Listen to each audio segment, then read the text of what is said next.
Faly izay satria nomben'ny tompo fahafahana indray sika eo nafinaritra amin'ny alalan'izao fandarana izao.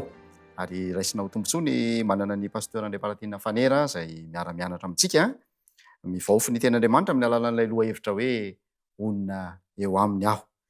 Faly miarabanao pasteur tonga soandray tana fandarantsika. Faly aikio miarabanao namana dino ary manona ny fiadanana tompo aminao ary mankasitraka indrindra ny amin'ny faharetana sy ny faly ananao ny hianatra sy handinika ny ten'Andriamanitra. Raha tsy diso ato tonga amin'ny fizarana farany sika androany mihintina niny loha hevitra hoe onona eo amin'ny ahy iny minao fa tsy handiso fanantenana ny mpanaraka fandarana zany ny zavatra izay ho jerentsika androany. Fa tsara aloha ny manao jeritodika kely n'ilay fihaonana farany izay ny rahantsika teto onona eo aminy aho amin'ny alalan'ny fanahy masina. Zay indrindra tena io zany no ataontsika hoe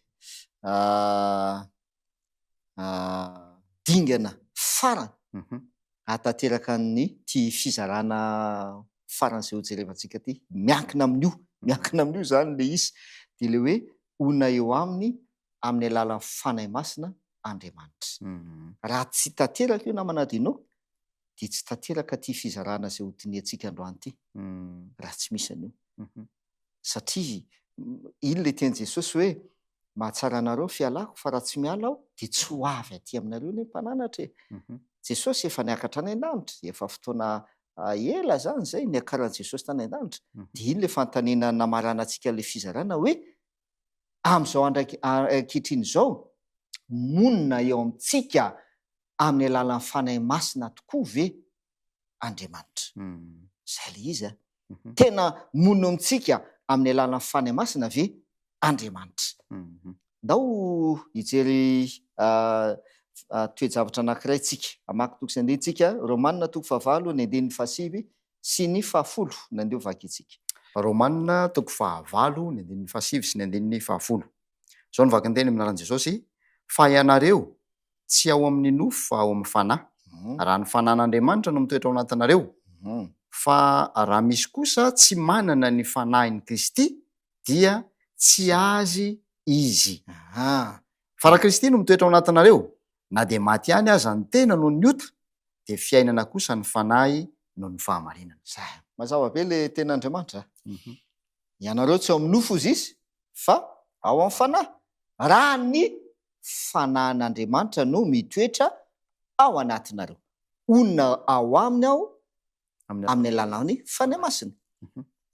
De zay le teneko anao hoe io no ataontsika hoe lakle atanteraka an'ilay fizarana farany zay ho diniantsika androany. De inona ny vokatra zay de hozy izy raha misy misy tsy manana ny fanahin'Andriamanitra de ahoana izy tsy azy izy. Tsy azy izy. De namaky toko sy andinitsika atao amin'ny Efesiana toko 4:17 hoe aza mampalahelo ny fanahin'Andriamanitra zay nanisina tomboka sy anareo amin'ny andro fanavotana. Ny fanahy masina no manisy tomboka sy atsika ka afantaran'Andriamanitra fa azy isika. Azy isika. De raha misy tsy manana ny fanahin'Andriamanitra de tsy azy izy. Fiteny mahazatra antsika namana dinao indrindra ho an'ny kristiana moa zany le hoe mila mandray an' Jesosy eo am-po. Mila mandray an' Jesosy eo anaty eo amin'ny fiainana. Kristy ao anatintsika. Apôstôly Paoly moa milaza niny teny iny de indraindray koa izy iny ampiasaintsika hoe filamatra idiala ozy izy filaza anazy hoe Jesosy no velona atao anatiko. Kristy no velona atao anatiko. Tsy izaho tsony no velona fa Kristy no velona atao anatiko. Amin'ny fomba ahoana ke ny atateraka an'izany?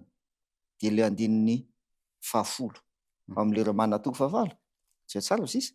Fa raha Kristy no mitoetra ao anatinareo na de maty ihany aza ny tena no ny ota dia fiainana kosa ny fanahy no ny fahamarinana. Zay.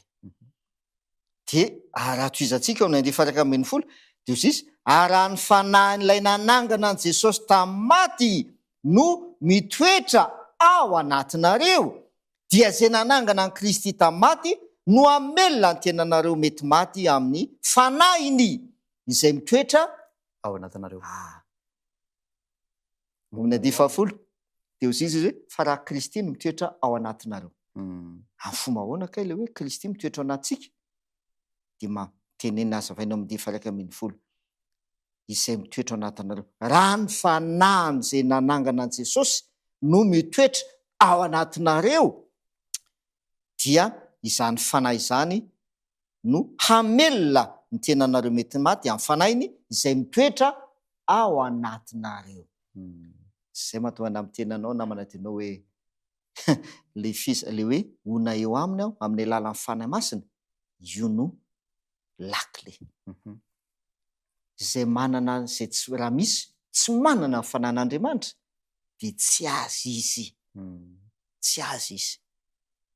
Tsy tanteraka le hoe Andriamanitra monina eo aminy amin'izay fotoana izay. Dia hitanao raha somary tatsika kely, tsy maninona, somary tatsika kely, izay ny toe-javatra niseho tamin'ilay Virjina 5 adala ao amin'ny Matthieu 5:20. Tamin'ilay 5 adala ane nanana fanahy le tiany fanala tian'Andriamanitra le mofo sady zay tandidon'le mofo ao amin'ny tabelina kely le mila hohanina, hitako ny teninao ka nohaniko. Fanilo ny tongotro sy fanazavana lalana ny teninao. Ny tenin'Andriamanitra le mofo Jesosy Kristy iainana, hohanina, ivelomana. Fa zao le 5 adala tompoko mitondra fanala fa tsy nanana ino solika lany ny solika. Tsy nanapaka mandrakariva tao aminy ny fanahin'Andriamanitra. Tamin'ny voalohany izy nanana sa tsy nanana? Nanana izy. Azadio zay nanana izy tamin'ny voalohany. Fa rehefa nahatrela mpapakatra nisy fotoana niandrasana ela teo, tsy nanapaka teo amin'ny intsony ny fanahy masina dia tsy nafaly solika izany. Dia rehefa tonga le mpapakatra le 5 endry mbola nanana an'le fanahy le solika dia niditra. Fa le 5 adala efa tsy nanana solika intsony dia tonga mba hiditra. Dia izao ny tenin'le mpapakatra, tsy fantatra akory ianareo. Sady zay le voalazana, tsy fantatra akory ianareo sisa. Dia izay le tenen'ilay Romana 9:9. Raha misy tsy manana ny fanan'Andriamanitra, tsy azy izy. tsy azy izy. Tsy azy izy. Tsy fantatra ianareo ho sisy Andriamanitra amin'izay fotoana izay. Io zany lakle ahafan'Andriamanitra monina eo amintsika dia ny fanahy masina. Dia ny fanahy masina. Satria ny fanahy masina ao amin'ny Jaona 5:20 sy ny 7:20. Ao vakitsika namana dinao. Jaona 5:20 ny 4:20 sy ny 7:20. Jaona 5:20 sy ny 7:20.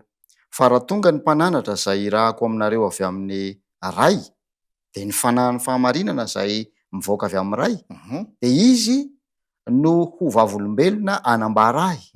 Ary ianareo koa dia vavolombelona anambara satria ianareo efa teto amiko hatramin'ny voalohany. Zay mahafinaritra dia Jesosy io tena misy heviny lalina koa izy io. Raha tonga ny mpananatra le fanahy masina izay irahako aminareo, avy aiza izy avy amin'ny ray le izy, dia irahan' Jesosy le mpananatra ho eo amintsika, honina ao amintsika. Dia inona ny ataony izy izy no ho vavolombelona hanambara an' Jesosy. Le fanahy masina io izy no vavolombelona hanambara ao izy Jesosy. Ary ianareo koa dia inona koa nareo izy vavolombelona koa ianareo. Ny olona izay manana an'le fanahy dia lasa vavolombelon'ny Jesosy. Satria le fanahy vavolombelona manambara an' Jesosy.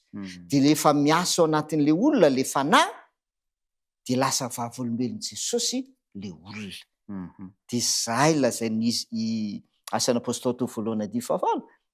Eo izy n'Apôstôly 2:9. Fa azo hery ianareo amin'ny ilatsahan'ny fanahy masina aminareo ary ho vavolombeloko an Jerosalema sy eran-jojia Samaria ary hatramin'ny farantany. Dia izy namarana Jesosy azy. Ary ianareo koa dia vavolombeloko amin'ny 7:20 Jaona 5:20. Ary ianareo koa dia vavolombeloko hanambara satria ianareo efa teto amiko hatramin'ny voalohany. Io no amarana antsika an'ity lohahevitra ty ravana malala. Ona eo aminy aho hatramin'ny voalohany ka hatramin'ny farany. De aiza le farany? Ao amin'ilay Jerosalema vaovao. Jaona toko fahafito ambin'ny folo. Ndaova kitsika amin'izay ary. Jaona toko fahafito ambin'ny folo ny andininy fa efatra amby roapolo. Jaona fito ambin'ny folo ny andininy fa efatra amby roapolo. Raha eo, tiako mba ho any amiko amin'izay toerako ireo izay nomenao ahy. Mba hahita ny voninahitry nomenao ahy izy, fa efa tia ahy ianao fony tsy mbola ary ny fanorenan'izao tontolo izao. Zay, vavaka nataon'i Jesosy ho an'ny mpianany, vavaka izay ataon'i Jesosy ho an'ny olona rehetra ihany koa. Raha eo, tiako mba ho any amiko, de aiza le ho any aminy? Any amin'izay toerako. Any amin'izay toerako ireo izay nomenao ahy. Ahitany voninahitro. Zay ilay izy. Ahitany voninahitro izay niarahako taminao fony mbola tsy ary ny fanorenana an'izao tontolo izao. Tiako mba ho any amiko any amin'ilay toerako. Aiza le toerana? Tsy eto an-tany, tsy tany anefitra, tsy tao amin'ilay tabelina kely tany anefitra. Raha ny teny tamin'ny Mosesy Andriamanitra hoe manaova fitoerany masina ho ahy, de ona ao amany aho, eo aminareo aho. Tsy eo le toerana, fa le toerana Jaona toko fahafito ambin'ny folo andiny voalohany ka hatramin'ny fahatelo de mazava ilay teny Jesosy, aza malelo ny fonareo minoana Andriamanitra ary minoa aiko. Ao an-trano raiko misy fitoerana maro. Raha tsy zany de efa laza taminareo fa andeha hanamboatra fitoerana ho anareo. Ary andeha hanamboatra fitoerana ho anareo de ho avy ny ray ka andrainareo anamiko. De eo amin'izay ilay izy, ka izay toerako no Itoeranareo koa. zay. Ona eo aminy aho. Ao amin'ilay toerana izay namboaran'i Jesosy. Izy mihitsy nanamboatra an'ilay toerana. Tany anefitra, Mosesy nanamboatra an'ilay toerana.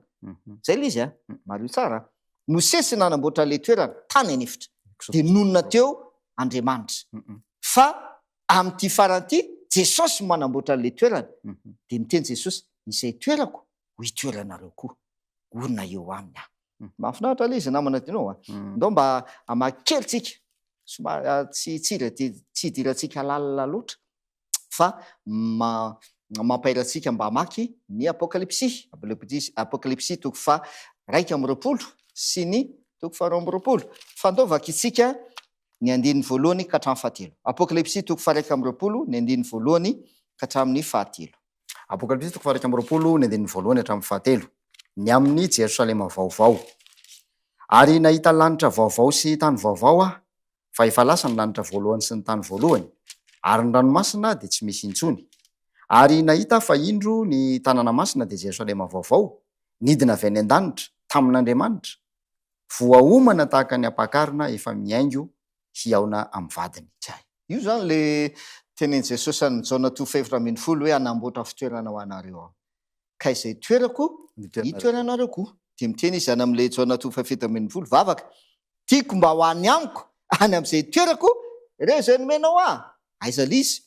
Jerosalema vaovao. Zay ny anarany. Voalazan'ny Baiboly zany a. Ary indro nahita aho fa indro tanàna masina dia Jerosalema vaovao nidina avy any an-danitra tamin'Andriamanitra. Dia inona zavatra misy ao? Zavatra vitsivitsy nandeha vakitsika namina dinao andininy fa 2:20 ka hatramin'ny fa 4:20. Apokalipsy toko fa 1:20 ny andininy fa 2:20 ka hatramin'ny fa 4:20. Ary tsy nahita tempoly teo aho fa ny Tompoandriamanitra de nitsitosy ny zanak'ondry no tempoliny. Ary ny tanàna tsy mba mila ny masoandro na ny volana mirapiratra aminy, fa ny voninahitr'Andriamanitra no nanazava azy, ary ny zanak'ondry no fanazavana azy. Ary ny firenena maro no andeha amin'ny fahazavany, ary ny mpanjakan'ny tany dia mitondra ny voninahiny ho ao anatiny. Mazava tena Andriamanitra, tsy nahita inona teo izy? Tsy nahita tempoly. Tempoly teo ah. Fa iza ny tempoly?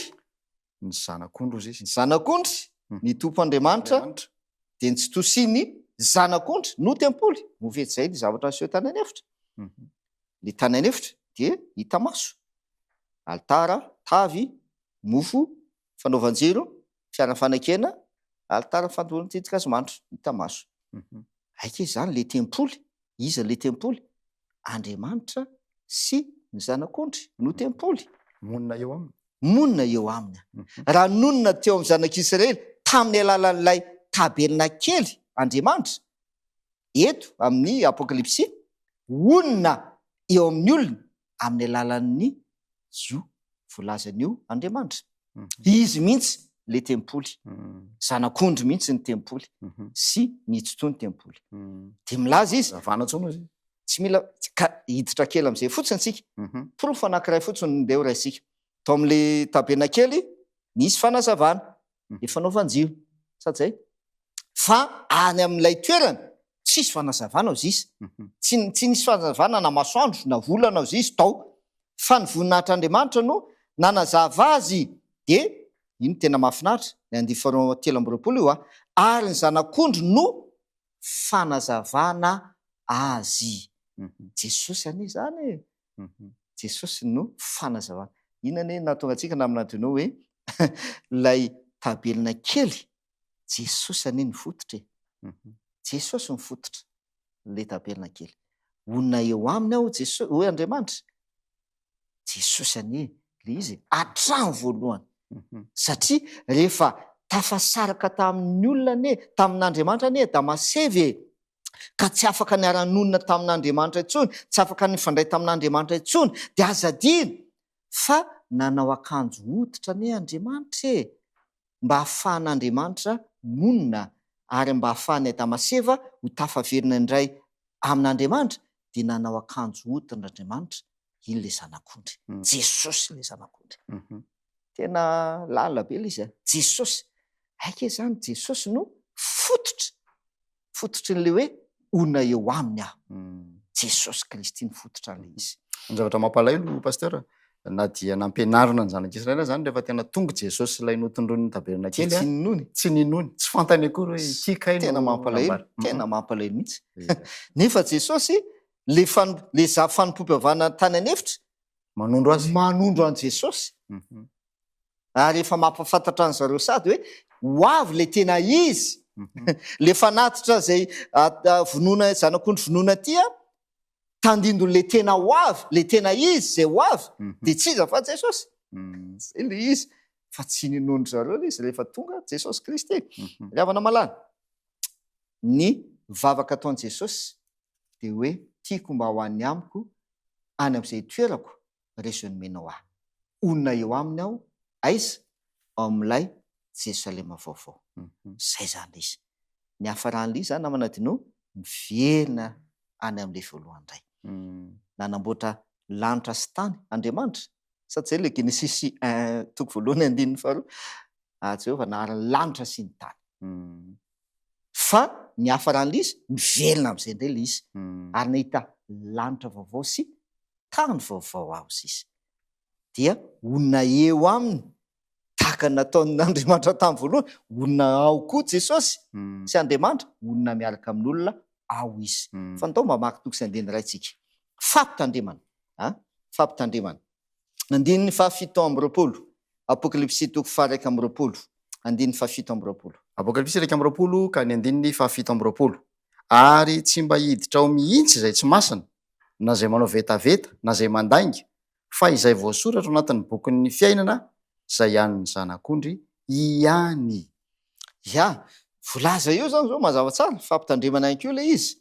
Hoe raha no anamboatra toerana ho antsika Jesosy Kristy, Jerosalema vaovao, lanitra vaovao sy tany vaovao, dia mazava le ten'Andriamanitra fa tsy hiditra ao mihitsy, tsy ara-monina am Jesosy ao mihitsy izay manino izy izy? Tsy masina. Izay tsy masina. Izay tsy masina. Tsy ara-moninao izay tsy masina. Amin'ny fomba ahoana no ananana le famasinana? Efa nijery avantsika izany. Sady zay le tao amin'ny tabelina kely. Manomboka ary amin'ny alitara zany de lalany manomboka amin'ny alitara, tafisasana, fanadiovana, famelan-keloka, fanamarinana, avy eo fanamasinana. Fanamasinana. Ary ny farany ozy de fiainana mandrakizay. Zay. Tsy hiditra ao mihitsy zay, tsy masina. Ozy izy ny ten'Andriamanitra. Ndao pitsika zay fanazavana zay namana dinao. Apokalipsy 7:5. Apokalipsy 7 ka ny 5. Izay maharesy dia hitafy lamba fotsy tahaka ireo koa, ary tsy hamono ny anarany eo amin'ny bokin'ny fiainana tokoa aho, fa naiky ny anarany eo anatrehany raiko sy eo anatrehany anjeliny. Zay. zao tsara fa mifandray amin'le apokalipsy 7:17 de ozy izy le andiny 7:17 apokalipsy 7:17 ary tsy mba hiditra ao mihitsy zay tsy masina na izay manao na izay manao vetaveta na izay mandainga fa izy ozy izy niditra ao izay voasoratra ao anatin'ny boky ny fiainana izay any zanak'ondry ihany, izay voasoratra ao anatin'ny boky ny fiainana any zanak'ondry ihany. Ahoana ny atonga ho voasoratra ao amin'ny boky ny fiainana any zanak'ondry? Satria izay zany no hiditra ao amin'ilay tanàna Jerosalema vaovao ka hiara-monina amin'Andriamanitra. Zay le izy. De azavain'le keny apokalipsy 7 de izy ny 15 izay maresy dia anina ozy izy hitafy lamba fotsy tahaka ireo koa ary tsy hamono ty am'izay le izy tsy hamono ny anarany aiza ozy izy eo am-boky ny fiainana tokoa ao. Ahoana ny atonga ny anaranao tsy ho voakosoka ao amin'ny boky ny fiainana? Mitafy lamba fotsy. Maresy de mitafy lamba fotsy. Izay maresy de hitafy lamba fotsy dia tsy hamono ny anarany eo amin'ny boky ny fiainana. Fantanina petraka zany namanadino aika zany rehefa miara-monina amin'Andriamanitra amin'ilay Jerosalema vaovao mila mitafy lamba fotsy ka ianao. Zay ny zany izy raisika mila mitafy lamba fotsy ianao. Voalohany voasoratra ao amin'ny boky ny fiainana ny anaranao ao anaty lista zany ianao. Ny atonga anao anaty lista mitafy lamba fotsy ianao. De tsy hamono ny anaranao ao amin'ny boky ny fiainana Jesosy Kristy. Inona tompoko le ahoana le mitafy lamba fotsy? Zay zany izy. Mino fa samy maniry tsika te onona te hiditra amin'izany Jerosalema vaovao zany hiaraka amin'Andriamanitra. Fa mila mitafy lamba fotsy sika. Dia tsy hamono ny anarantsika ao amin'ny bokin'ny zanak'ondry, tsy hamono ny anarantsika ao anaty lista Jesosy Kristy. Romana 7:4 ahoana ozy izy ny tenin'i Jesosy? Romana 7:4 zao novaka ny teny Romanina 3:10 ka ny 4:4 fa hitafio Jesosy Kristy tompo ary aza miany amin'ny nofo ahatanteraka ny vilany. Zay aike zany le hoe izay maresy de hitafy lamba fotsy dia tsy hamono ny anarana ozy izy Jesosy, tsy hamono ny anarany ao amin'ny boky ny fiainana. Azavainao Romanina iza kay le tafiana? Jesosy kay le tafiana e. Jesosy le tafiana. Hitafio Jesosy Kristy. Aike zany reo zay hiara-monina amin'ny Jesosy ao amin'le Jerosalema vaovao de ireo zay mitafy an Jesosy. Inona nataony, inona no nampakanjonany Adamaseva tany teny? Jesosy.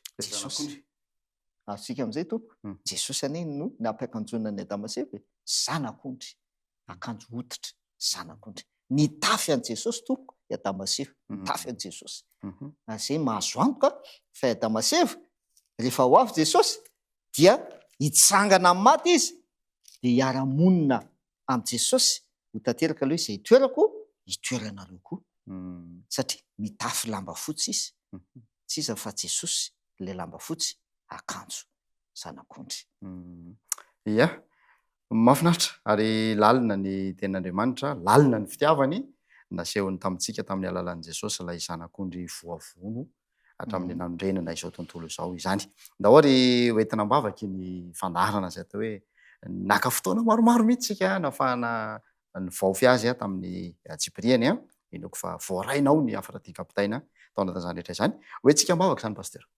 Ianareo ndao hivavakantsika ny amin'izay afatra izay nomeny tompo antsika izay nandritra izay fotoana lava izay onona eo amintsika tokoa Andriamanitra hatramin'ny voalohany ka hatramin'ny farany mandritra ny mandrakizay hivavakantsika. Rahaina izay ny an-danitro misaotra anao ny amin'ny fitiavanao sy ny famondraponao. Te onona eo aminay tokoa ianao. Ary ny fanirinao Jesosy dia ny hiara mitoetra aminao any amin'ilay toeranao mandritra mandrakizay zahay. Fantatray nefa fa mila manao an'ilay akanjo fotsy izahay dia tsy iza fa ianao mihitsy izany fitafiana izany, mitafy an' Jesosy Kristy. Ataovy azo antoka fa manana izany fitafiana izany izahay isan'andro ary dia ny ankehitriny ihany koa aoka tsy hiala eny aminay izany fitafiana izany, fa ho hita eny aminay mandrakariva ary ho tanteraka eo amin'ny fiainanay ihany koa, izany hoe mitafy an' Jesosy Kristy izany. Mitahiry ny mpiaino sy ny mpanaraka izao fandaran'izao anao Tompo, ka mba ho anisan'ny hiara-monina aminao ane izahay rehetra amin'ny anaran'i Jesosy. Amen. Dia mankasitraka mankatelina tamin'ny faharetanao nanaraka ny fandarantsika teto ary mino izay fa mitondra soa anao zany mitondra fitahiana sy fanavaozana teo amin'ny fiainan'ny tokantrano misy anao sy ny fiainanao manokana ihany koa. Ankasantsika ireo teknisianina izay niaraka miaritra tamintsika netra fotoana naritra izay isaorantsika betsaka ihany koa ny pasteur André Barbena Fanera izay nanaiko fitaovana nampiasain'ny Tompo nampita izany fahalalana izany ho antsika. Samy tain'Andriamanitra isika mandra-pijery mandra-piteny ho amin'ny fandarana manaraka.